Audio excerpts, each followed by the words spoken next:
Ce 29 janvier marque également le premier jour de l'an chinois. Comme il est de coutume, le temple Kanti a ouvert ses portes au public tôt ce matin pour le réveil des lions. Cette année met à l'honneur le serpent de bois.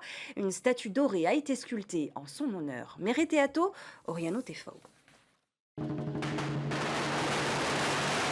Des pétards pour chasser les mauvais esprits et des lions venus se remplir d'énergie positive. C'est leur première étape auprès du dieu Kanti avant de partir en tournée, partager prospérité, chance, amour et bonheur dans les foyers et les commerces du Fénois.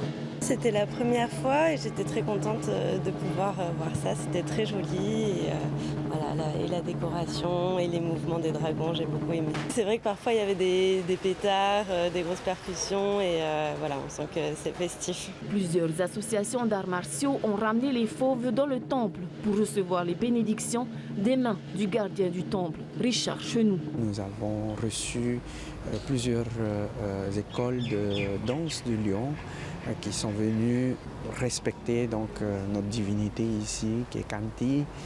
On lui demande prospérité, on lui demande chance, on lui demande bonheur, paix et amour. En venant au temple avant d'aller en ville, dans les commerces ou dans les foyers, on emmagasine du positif, de la bonne énergie. L'association Chinwon Kwon, menée par Charles Lo, a été le premier à lâcher ses fauves ce matin à l'intérieur du temple. Très important d'ouvrir le premier jour de l'année pour la protection. Il y aura pas mal d'épreuves pour tout le monde. Je dirais que c'est une année de challenge. Il faut être positif.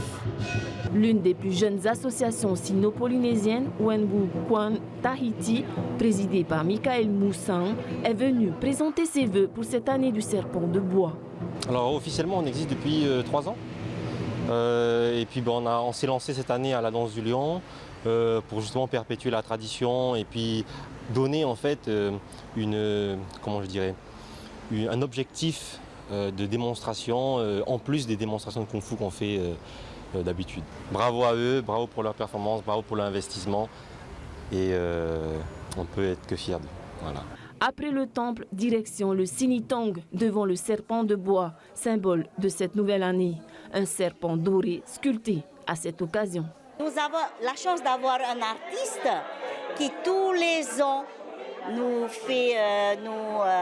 prépare la statue. Il y a un peu de vert pour représenter la verdure et puis le bois solide, symbole d'équilibre. Les lions repartiront dans les foyers et les commerces propager l'énergie positive durant les 15 jours de festivités. Samedi aura lieu le bal populaire. Viendra ensuite une journée culturelle chinoise le 9 février. Point d'ordre de ce nouvel an chinois, le défilé des lanternes le 15 février, de la mairie de Papeete jusqu'au temple Kanti.